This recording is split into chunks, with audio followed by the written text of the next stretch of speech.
Povo de Deus, graça e paz, como é bom ter vocês conosco aqui nos nossos encontros semanais. Como vocês já sabem, todas as quintas-feiras nós temos um encontro marcado aqui no nosso canal Teolosofando, transformando vidas através do conhecimento. Estamos estudando a revelação de Deus. Como reiteradamente estamos dizendo aqui, Deus se revelou. E nesse processo de revelação ao homem na história e através dela, ele se permitiu ser conhecido pelos seus atributos. E é justamente este o tema da nossa aula, os atributos de Deus. Estas aulas estão sendo disponibilizadas gratuitamente a você aí no nosso canal. Nosso intuito é compartilhar conhecimento. E se estas aulas estão agregando valor a você, compartilhe também. Compartilhe com seus amigos, no grupo da sua igreja. Se ainda não é inscrito, se inscreva no nosso canal, ative as notificações, deixe o seu like. Se tiver comentários, vai lá na barra de comentários, tire as suas dúvidas, escreva as suas dúvidas, comente se isso tem ajudado você, se esses vídeos, se estas aulas estão agregando valor a você. Comente lá, deixe aí o seu feedback, a nós servirá de muito apoio, Tome aí contigo o seu material, seu caderno, sua caneta, seu lápis, sua Bíblia. E enquanto a nossa produtora sobe o vídeo, tome aí e vem com a gente para trilharmos juntos o caminho do conhecimento.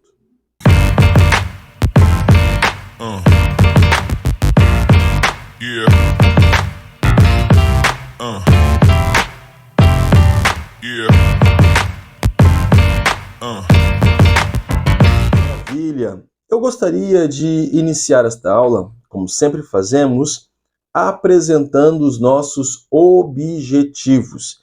E o primeiro objetivo é compreender a doutrina dos atributos de Deus. Então nós iniciaremos esta aula compreendendo a doutrina dos atributos divinos, como também compreender os principais atributos de Deus e suas relações com a espiritualidade cristã. Então nós temos dois objetivos.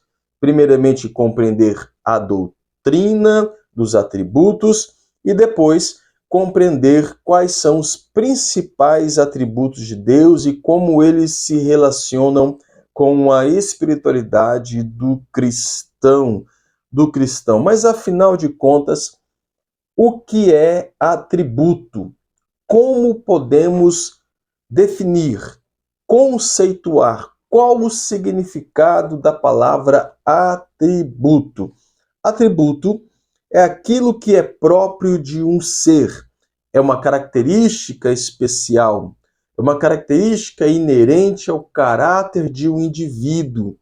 Podemos defini-lo também como um emblema distintivo, ou seja, algo que distingue um ser do outro, uma característica específica que distingue um ser do outro, é algo simbólico, tá? Quando falamos dos atributos de Deus, podemos defini-los como os atributos de Deus são aquelas características essenciais, permanentes e distintivas que podem ser afirmadas a respeito do seu ser.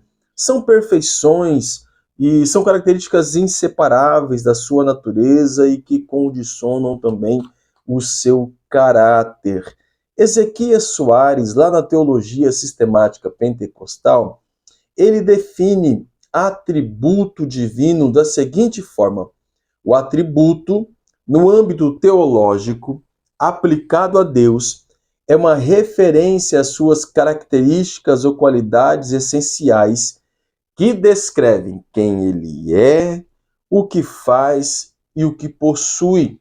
Então, na visão e no entendimento de Ezequias Soares, o atributo, quando aplicado a Deus, tá, ele tem essa característica específica de qualificar, tá? Através das essências divinas e descrever quem ele é, o que ele faz e o que possui. Logo, descrevem o seu ser, a sua obra, a sua ação no mundo, como também o seu poder. Quais são as classificações dos atributos de Deus? Podemos classificá-los em duas colunas distintas. Óbvio que isso pode variar de teólogo para teólogo, de teologia sistemática para teologia sistemática, mas aqui nós vamos abordar estas classificações: atributos incomunicáveis e atributos comunicáveis. Também são conhecidos como atributos naturais e atributos morais. Escreva aí no seu caderno, no seu material de apoio, tá bom? Atributos incomunicáveis, fazendo duas colunas, os atributos incomunicáveis e atributos comunicáveis. Ou também atributos naturais e atributos morais.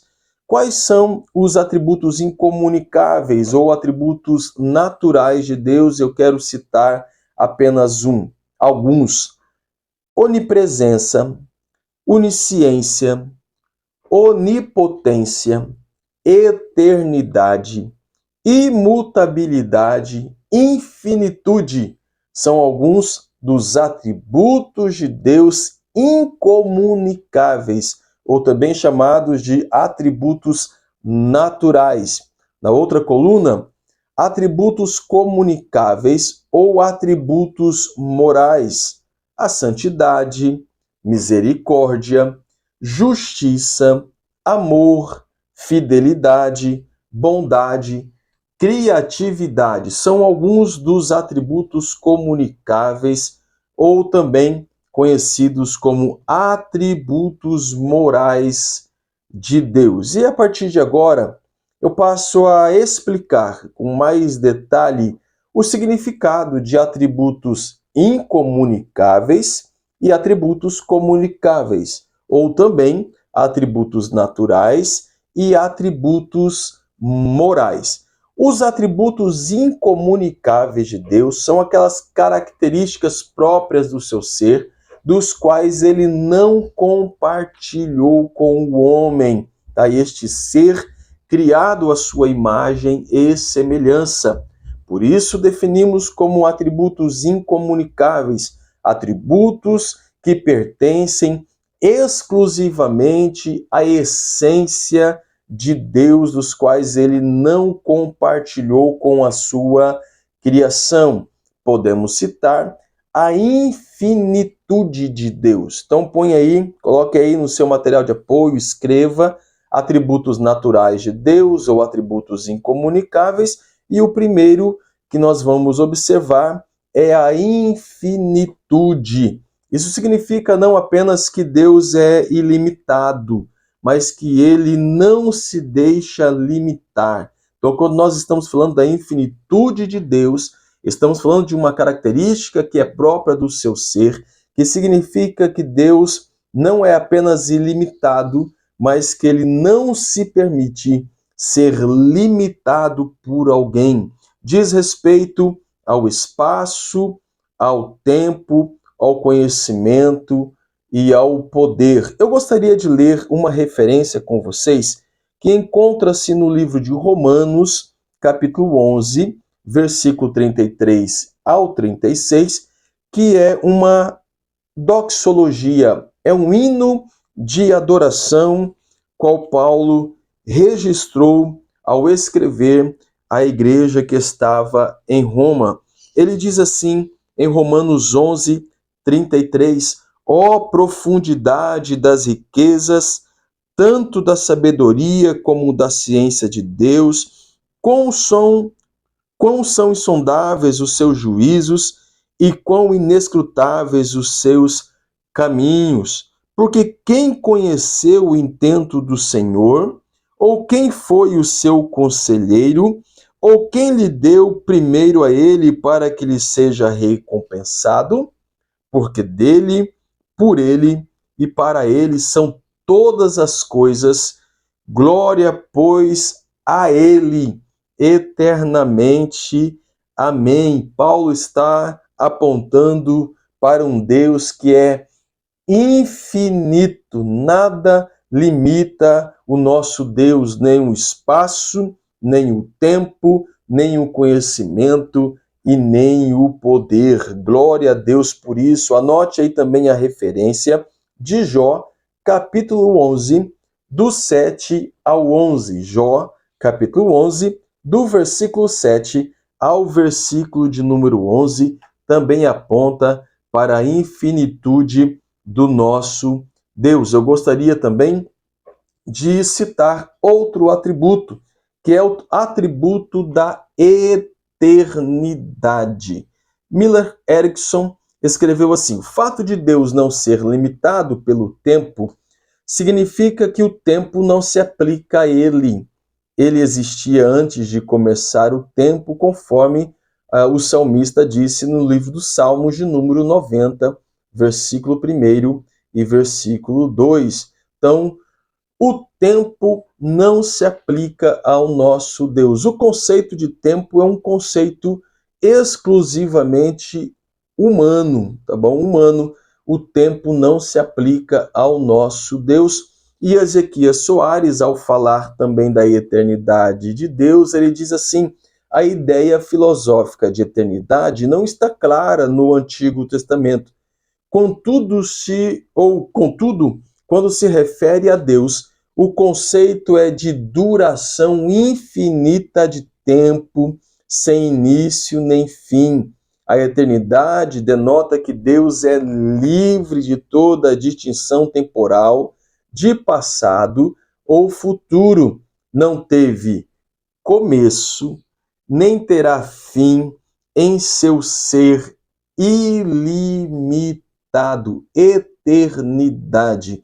Em outras palavras, poderíamos dizer que Deus vive numa espécie de sucessão de tempo presente, ou seja, para Deus não tem passado, presente ou futuro. Deus vê tanto o passado quanto o futuro exatamente no seu tempo presente. É o conceito de eternidade. Então, eternidade é algo que está além do tempo, é algo que está acima e fora do tempo. O tempo é apenas um conceito humano. Deus vive nessa espécie de sucessão de tempo presente, passado, futuro. Para ele é a mesma coisa. Salmos 93, 2, Salmos 90, verso 4, Salmos 102, verso 27, apontam para a eternidade como atributo exclusivo, atributo incomunicável de Deus. Poderíamos também falar sobre a onisciência. O que significa este conceito como atributo incomunicável de Deus? Onisciência significa que todos os fatos estão presentes na mente divina, ou seja, Deus toma conhecimento direto de tudo na criação. Em outras palavras, Deus detém todo o conhecimento. Ele conhece todas as coisas, quer reais ou apenas as coisas possíveis, quer sejam passadas, quer sejam presentes ou estejam no futuro. Deus detém todo o conhecimento, e este conhecimento é um conhecimento perfeito, absoluto de todas as coisas. E o salmista, ele compreendeu isso ao escrever no livro dos Salmos, de número 139, do versículo ou do verso 1 ao verso 6, e eu quero destacar o verso 3 e o verso 4, quando o salmista diz assim: cercas o meu andar e o meu deitar e conheces o meu caminho, sem que haja palavra na minha língua. Eis que o Senhor tudo conhece. Nosso Deus detém todo o conhecimento e, conforme nós já vimos em aulas anteriores, Ele é a fonte de todo o conhecimento e este conhecimento Ele também revelou a nós. Ele revelou a nós. Citamos também a onipresença. Onipresença, já vimos infinitude, já vimos eternidade, já vimos onisciência e agora nós veremos a onipresença, que significa dizer que Deus está em todos os lugares, tá? Então, nosso Deus, ele está em cada parte deste universo. Ele é onipresente, ele ocupa todos os lugares ao mesmo tempo. E isso eu acho extraordinário com relação ao atributo de Deus, que ele está aqui, como ele também está nesse exato momento aí contigo, aí com você. E era um dos dilemas das religiões pagãs, tá? Porque os pagãos, os religiosos, as religiões pagãs da antiguidade, eles acreditavam que os seus deuses estavam limitados a uma região ou aonde se encontrava o templo de adoração. Mas o nosso Deus, ele é um ser ilimitado. Ele está presente em todos os lugares. E o salmista, ainda no livro dos Salmos 139, verso 7, ele diz assim: para onde me irei do teu espírito? Ou para onde fugirei da tua face? Se eu subir aos céus, tu aí estás.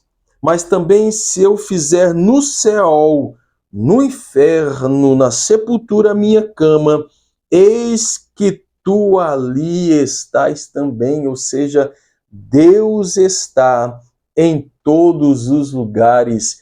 E eu creio que nesse exato momento, Ele também está aí contigo. Atributo da onipresença.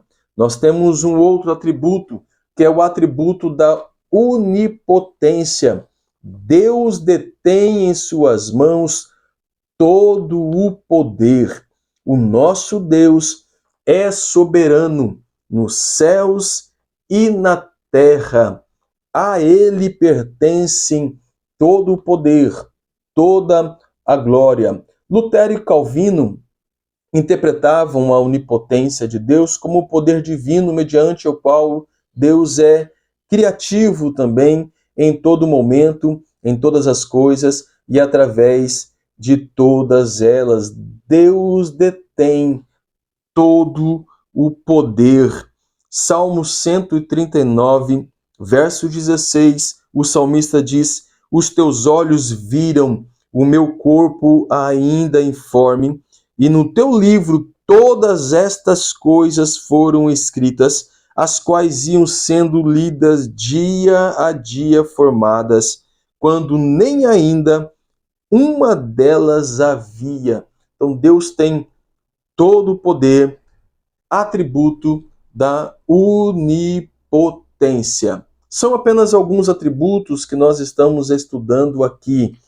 Veremos agora os atributos comunicáveis, também chamados de atributos morais de Deus. Significa dizer que dentre dessas classificações dos atributos divinos, ele compartilhou alguns dos seus atributos para com o homem este, lembrando que foi feito a sua imagem e semelhança. E o primeiro atributo que eu gostaria de apresentar a vocês é o atributo da santidade. Tá? Santidade, referindo-se à pessoa de Deus, em hebraico, a palavra kadosh, tá? Em gregos é hagiones, mas ficamos aí com o significado de kadosh no hebraico. É o mesmo que dizer que Deus, ele é distinto de todas as suas criaturas. Então, quando nós falamos de santidade de Deus, estamos referindo que ele é distinto de toda a sua criatura. Deus é santo, demasiadamente santo, absolutamente santo e distinto de toda a sua criatura. E a santidade de Deus revela o seu caráter ético também, tá? E referindo-se ao homem, uma vez que este atributo é compartilhado conosco, a palavra santidade é a palavra hebraica kodesh, tá? Que significa separado para uso exclusivo. Então, quando nós estamos falando deste atributo divino, o qual ele compartilhou com o homem, estamos dizendo que o homem é separado para uso exclusivo do Senhor. Então, quando nos referimos à santidade, estamos dizendo que você, eu, nós somos separados para uso exclusivo do Senhor. Outro atributo que eu também destaco nesta classificação de atributos comunicáveis ou atributos morais de Deus é a misericórdia. E a palavra em grego para misericórdia é eleos, que significa piedade, compaixão, companheirismo em meio ao sofrimento. Em outras palavras, misericórdia é colocar o seu coração na dor do outro. Misericórdia é sentir a dor do próximo, é sofrer a dor do seu semelhante. E Colossenses capítulo 3, versículo 12, eu gostaria de ler esse texto com vocês. Toma aí a sua Bíblia.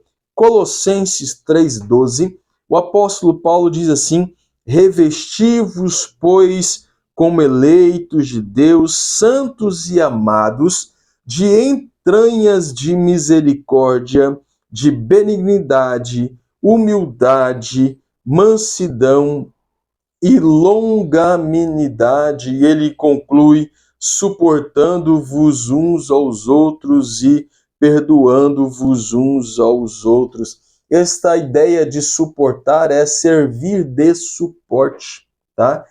É levar o outro, é uma espécie de tomar a dor do outro sobre os seus ombros e conduzir a partir de agora. É este ato de companheirismo em meio ao sofrimento. E este atributo divino foi compartilhado também com o homem.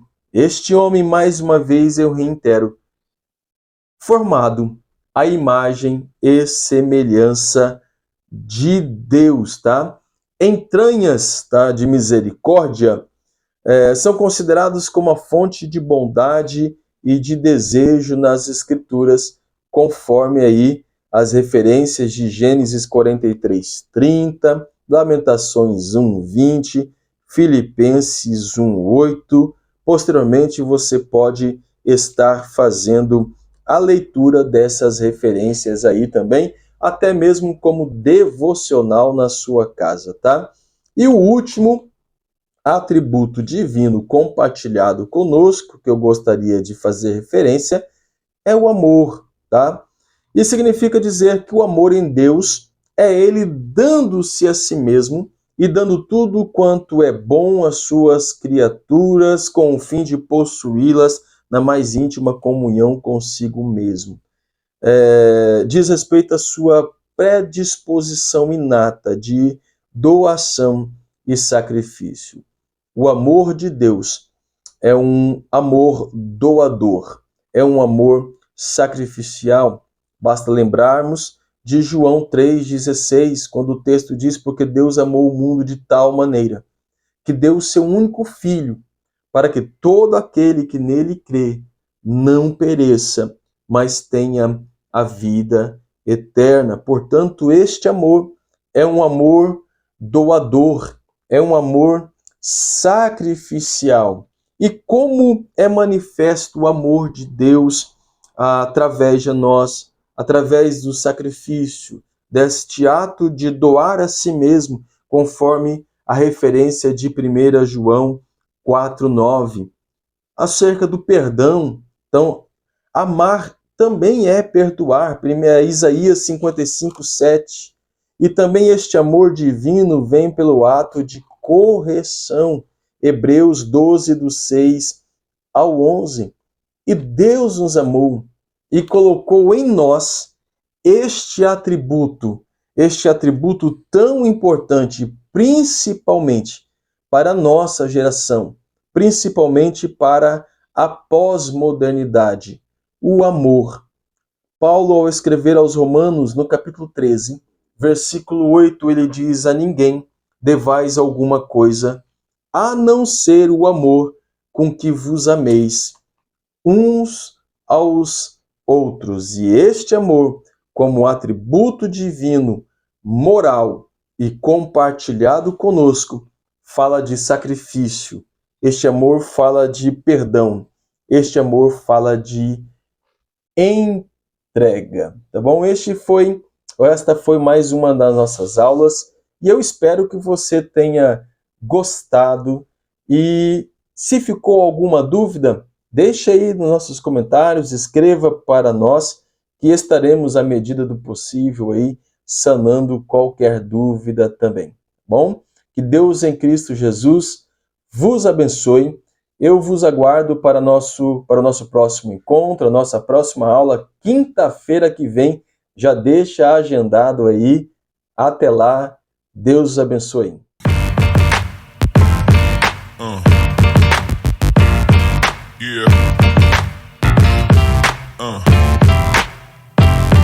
Yeah.